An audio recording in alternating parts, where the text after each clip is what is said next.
This is the best part about putting developers on camera. Oh man, this is a terrible idea. How do we intro this? We need like a George or something to intro. Yeah, Well, that's the thing. He's not here. Yeah. He's gone. George is gone this week. Yeah, what do we do? Mugs Up Monday. Yeah. Mugs Up Monday. Is that what this is called? Yeah, Welcome to Mugs Up Monday. Welcome. here we are.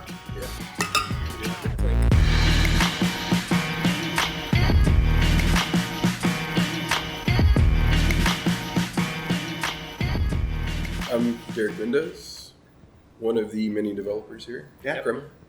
Blake Tarter, also a developer. CK Hicks, also a developer.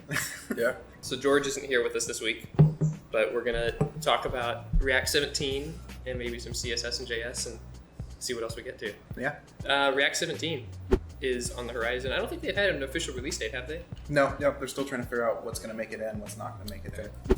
Yeah, I don't know. So I've seen some life cycle updates. Yeah, the last And release, they like deprecated a bunch of lifecycle methods Yeah. to get ready for Yep. async mode. Yeah, so it's like component will update, and I'm trying to remember what else are actually like going away hardcore. So The component will stuff. Well, I know the component should receive, or will receive props. That's going away. yeah. Yeah, So that's- note to self: don't write that in Yeah. anything current. I think it's been kind of practiced to not really use component will just due to rendering, because it usually when we're making initial requests on components, you want to do that and is either component will mount or component mount. And Yeah. so I think it's always been frowned upon to use component will due to rendering, because it happens before rendering. It could happen twice or something. Yep. Yeah, they've been pretty vocal about telling us not to do async stuff in those methods for a while, probably for this reason. Yeah, Sure. and so I think there's some server implications too, some different implications on the server side. So yeah, it's completely going away. So it sounds like a lot of this, what they're about to release, is going to help us in this whole what they're calling time slice as part of these. Async mode. Yeah, Yeah. async Oh yeah, so mode. what's a time slice? I haven't read much on it. I think so. The way that they kind of said it was like developers can now manage different states all at once, while users still get to experience the app regardless of their network speed. And so instead of displaying a loading spinner for your whole app, you're going to be doing like a stateful loading, to where you're going to see the chunks of things as they come in asynchronously.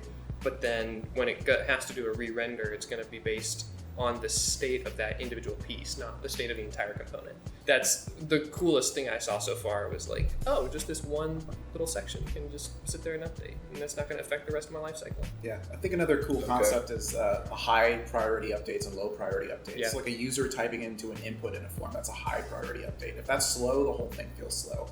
But like some spinner that's not in the center of the screen, like if it needs to calculate for some reason, put it in a low priority update. Don't let that block the user typing into the input box. Yeah. And then they're going to provide an API for saying like, hey, this update that I'm saying here, like this set state, this is a deferred or low priority update.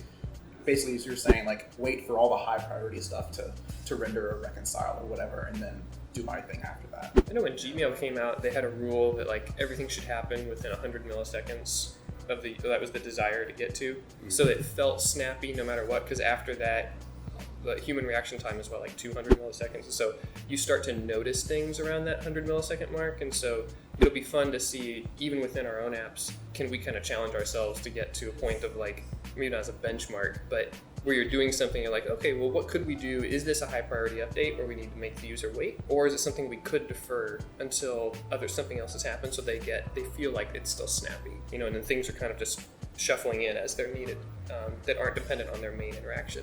So there's some cool stuff there. I think it's going to be kind of fun. I think in the last one of the previous React 16 updates, they introduced the strict mode component. And what you can do is put that anywhere in your component tree, and it will just tell you if you're doing things that are going to break async mode, essentially. It's like, hey, you're using component, will receive props or whatever. It's going to say in the console, like, hey, this could potentially break async mode. And it will also warn about like library code that's doing the same thing. So you can use that to kind of get ready for the React 17 async stuff. And it was, Fiber was 16. Yeah.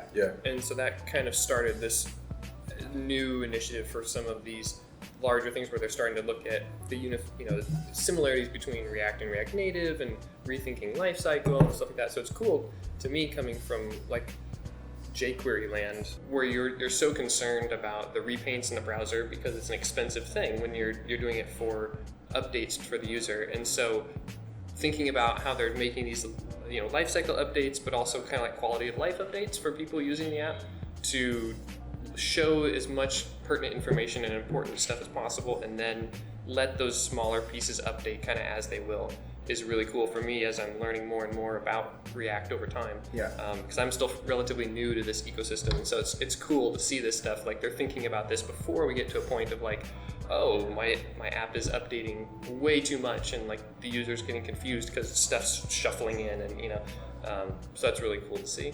I like that a lot. I really enjoy how like time slicing and something we're probably going to hit on in a little bit, suspense, are really focusing on low-powered devices or users who are on like slow networks.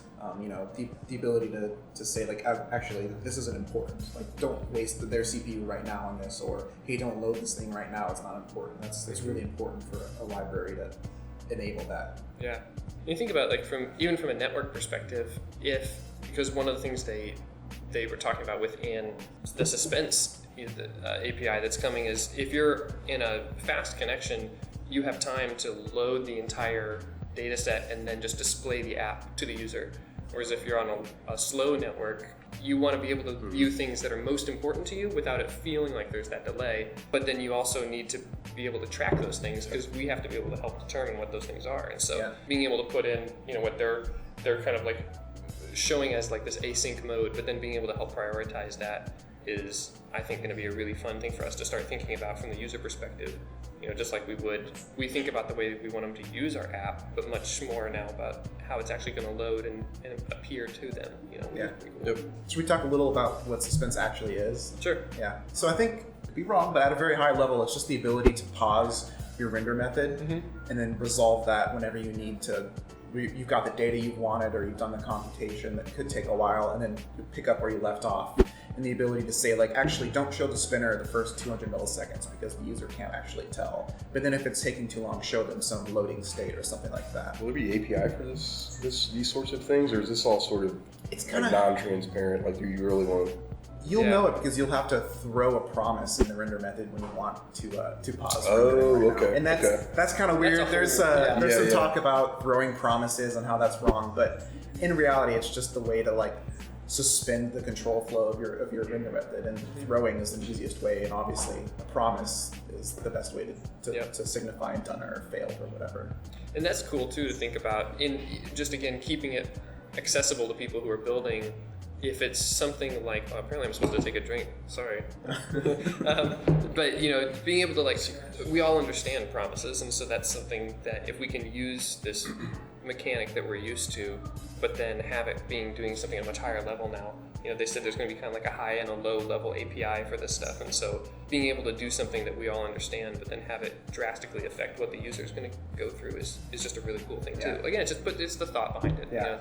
I imagine most users won't even know they're using suspense, because something like Apollo that's using GraphQL or some other library that comes out is going to end up like kind of smoothing over that, so that you won't know that they're suspending rendering, and you won't know that they're reading from some fancy cache. You'll just know that, hey, it loads fast, and if it takes too long, it can show a spinner. And then I know that you were talking about like the low power devices too. There's a lot more concern and awareness now over CPU cycles and wanting to use what the user has available to them in the most efficient manner, so that we're not burning up their battery, or we're not burning up their data speed, and so that's a cool thing too, is to see. I'm curious to know how we would like start thinking about that from an app scaffolding perspective, being able to start thinking about that at the onset and say, okay, what is this going to be, something that's really important for the user, or is it something that's really heavy but not as important? And then start having those discussions as we're planning things out too. Yeah, something that I think this will enable that we're able to do with other ways, but React's going to provide a first party way to do is the loadable component, or the lazy loading of components. The ability to say like, don't even load the code for this component until I need to render it for whatever reason. And right now you can do that with like the dynamic imports and using Webpack or any other bundler to. Do you think that's something they'll eventually do, or do you think it's something that's on their map? I think they've already shown the test implementation of it that they haven't published for our use case yet, but they've shown it. I think it's react.lazy, or I forget what it's called, but they're going to have like a first party way to do lazy loading of components. That's really cool. And I kind of, in the same way, I guess, being somewhat new to the React ecosystem, relatively speaking, there's when I first came across CSS and JS, like I was horrified, coming from like a very front end type position, because I thought, why are we trying to like put everything in one bucket? But that's one of the big optimizations, right? Is being able to scope it to your component. Yes. Yeah. I think that's my favorite thing is when you write CS and JS, I know I'm not affecting someone else's component or some other component, some other page. It's so powerful. How long did it take you guys to really embrace the CSS and JS? Honestly, it took me playing around with React Native, which obviously you can't write CSS in React Native because you're native code. Mm-hmm. Using that like stylesheet.creator, I forget the exact method name, but that API kind of showed me the power of having like JavaScript styles. And then from there, I used like styled components, and I've never turned back. I think I'm still adopting it in a way because I came from such a heavy, like when I remember the day that my technical director showed me Sass, I was just blown away that you could nest something and it would automatically inherit its parent property. That just blew my mind. But then of course, I immediately proceeded to write a like 16 level nested tree. Exactly, yeah. And I think that's one of the... And then you've seen the dangers of that. Yeah. And that's over-specifying content. It's really hard to do in CSS and JS. And that's pulling me over, I feel like I'm still faster if I'm writing something in Sass just because it's all native CSS that I've been writing for a decade or whatever. But doing it in the JS is definitely pulling me over. I never thought I would say this. Definitely drawing me over because of the efficiencies, and I'm realizing my own failures in like the structure of it. I go, why do I need to go this deep? Do I need to do that, or is it kind of helping me think about pulling this back up and thinking about it at a higher level? Yeah. I'm curious, have you used another CSS and JS library other than JSS, or have you only used JSS? It's just JSS for me. For me, it's been solid components and JSS. Do you prefer the object syntax or like the template literal syntax? I mean, if you're coming from writing CSS, you will want to use the template literal because you're writing CSS. You're just writing CSS within a template. Yeah. So JSS, you kind of got to get used to it. I've gotten used to it now with writing objects. And I think I still prefer the template literal because I still feel like I'm just writing CSS. Like it's magical that it gets compiled away and tied to the component, but I'm just writing CSS. Yeah, it's preferred. Yeah. But a JSS I've gotten used to since been in there for so long now. One of my other favorite things that like styled components, for example, gets rid of. You don't have to worry about setting up your CSS loader or whatever you want. You don't have to worry about, am I going to use Sass? Am I going to use Less? Am I going to use CSS or post CSS? You don't have to worry about setting that up. You install this JavaScript package and you're good to go. There is something to that too about just like time to start. I mean, it's such a huge deal. Like being able to install the library and start coding is a big thing, at least for me, because I just love to kit bash. And so I love to take, like, how do I get from an idea to something I can start clicking around in and handing to someone. Anything that helps with that process, I'm all for. I don't know where I'd be without Create React App. I got so tired of setting up the inf numbered webpack config. I don't want to think about that anymore. Yeah, I don't know the last time I've even looked at writing a webpack config. Yeah. Well, now you've got being able to do that through like Code Sandbox or somewhere where I'm not even installing them locally if I'm just trying to come up with something. Yeah, you can go into Code Sandbox. You don't have to worry about setting up CSS. Yeah. You just go and install solid components and you just click the React template and you're rolling. Yeah, I love being able to just like open Code Sandbox and build something and just shoot the link over to someone. They don't have to like clone the repo and run an npm install to see my example. They just go to the page and they can see what I was getting at right there. There's some neat controls too about, you tie that to a GitHub repo. You could then have that GitHub repo auto-deployed to like Netlify. And so you have this, in the free life cycle of your idea, you go from an online editor to a cloud build solution that then gets pushed out to a URL that could be even a custom domain if you want. That's really neat to be able to like go from start to finish. And if you told me back years ago, like we were talking yesterday about this, like, man, in 2018 you can build and deploy an app essentially for free. And it's that would support a lot of users without setting up your machine at home. You don't have to worry about installing Node or any of these other. Oh my gosh, yes. These any of those other dependencies. You don't have to run a server or anything. You don't have to. You have all that done for you now. Speaking of Node, do you guys see that Yarn is going to do away plug with and play? Yeah. For what? How best to explain this? Basically, Yarn and I think NPM has a similar thing called Crux. They're going to let you install stuff and run it without needing a node modules directory. They're going to read things directly from the cache. So they're going to make it faster and without the need to install stuff. So like at runtime, they're going to like patch, require, or import or whatever, and read directly from the Yarn cache or the NPM cache instead of needing to have a node modules directory. Yeah. Crazy. I know, like. So NPM and? Yep, NPM and Yarn are both doing it in different ways.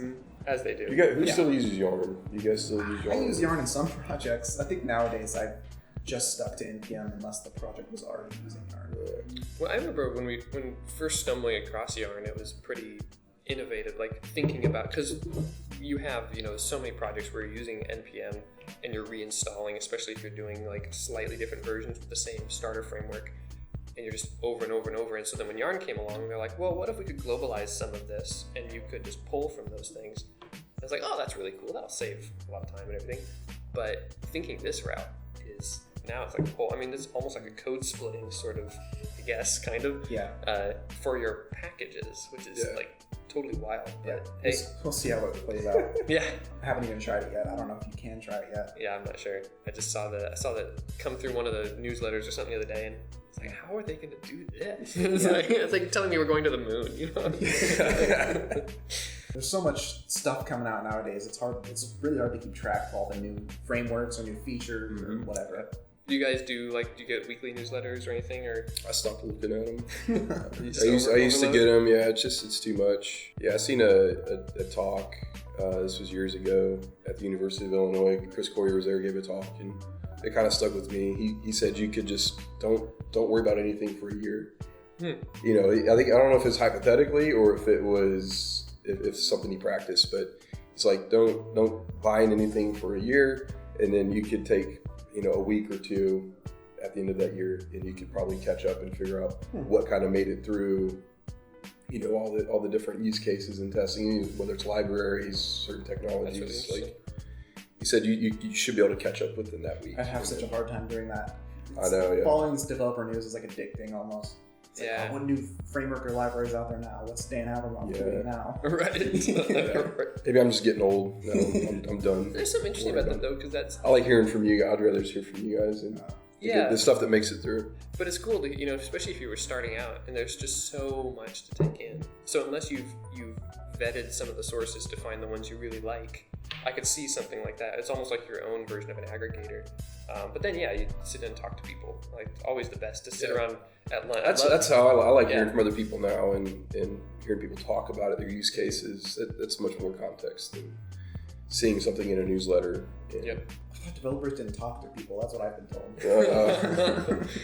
And look at us now. We're on camera. Right. No, that's really cool. I like. That's a really fun theory. I don't know how I would put that. I don't know if I could commit to that. That'd be. Yeah, I think that was sort of hypothetical. Maybe like 6 months. Can I take it in pieces? Yeah. Very cool. Yeah. Well, good chat, guys. So I guess we're wrapped up. So if any of you guys have any opinions, leave a comment below. Yep. Until our next developer Mugs Up Monday. Yeah. Thanks for watching. Thanks.